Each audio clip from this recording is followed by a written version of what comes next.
কিন্তু কাতারের রাজতন্ত্রের সাথে সৌদি আরব এবং আরব আমিরাতের রাজতন্ত্রের পার্থক্য আছে। কাতারের ফরেন পলিসি হুম, সৌদি আরবের থেকে অনেকটা ভিন্ন। কাতারের সাথে সৌদি আরবের অনেক আগে থেকে এক ধরনের দ্বন্দ্ব চলছিল। হ্যাঁ, কাতারের আমিরের যে বাবা, তিনি মানে কাতারের আমির ক্ষমতা গ্রহণ করার পর কাতারের আমিরের বাবা সৌদি আরবে পালিয়ে গেছিলেন এবং সৌদি আরব তাকে আশ্রয় দিয়েছিল। তো হুম, তখন থেকেই সৌদি আরবের সাথে কাতারের এক ধরনের মানে সামান্য এক ধরনের দ্বন্দ্ব ছিল।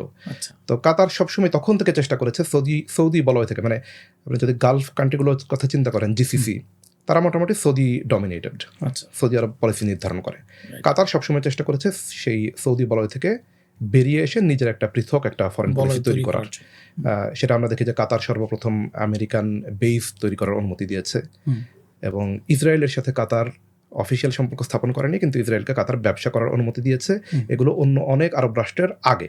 আচ্ছা, আহ, আহ, এবং কাতার আল জাজিরা তৈরি করেছে নিজেদের একটা ভয়েস তৈরি করার জন্য, হুম, পৃথক একটা। এবং কাতার ইসলামপন্থীদের সাথে সম্পর্ক গড়ে তুলেছে, যেখানে সৌদি আরব হচ্ছে ইসলামপন্থীদের কে দমন করেছে, আচ্ছা, বিশেষ করে পলিটিক্যাল ইসলামিস্ট যাদেরকে। হুম, তো কাতার মুসলিম ব্রাদারহুডের যে ইয়ে ছিল, ইউসুফ আল কারদাউই, হুম, শেখ ইউসুফ আল কারদাউই, তাকে পলিটিক্যাল অ্যাসাইলাম দিয়েছিল। তো সেজন্য কাতার সবসময় একটু ভিন্ন মডেলে চলার চেষ্টা করেছে এবং কাতার বুঝতে পেরেছে যে এই অঞ্চলে আসলে সুযোগ পেলে ভবিষ্যতে, হুম, মানে রাজতন্ত্র তো দীর্ঘদিন হয়তো স্থায়ী হবে না এবং রাজতন্ত্রের অবসান ঘটলে একসময় ইসলামপন্থীরা হয়তো ক্ষমতায় আসবে। মুসলিম ব্রাদারহুড, তাদের যেহেতু অন্য কোনো পলিটিক্যাল দল সেভাবে অ্যাক্টিভ না, হুম, সেহেতু মুসলিম ব্রাদারহুডের এখানে ক্ষমতা আসার সম্ভাবনা ভালো। তো সেজন্য কাতার শুরু থেকেই চেষ্টা করেছে, ওকে আমরা আগে থেকেই আমাদের একটা রাজতন্ত্র সম্পর্ক। থাক, হুম, হুম, কিন্তু আমরা মুসলিম ব্রাদারহুডের সাথে এক ধরনের অ্যালায়েন্সে যাই, আচ্ছা, যেন তারা আমাদের উপর হুমকি না হয়।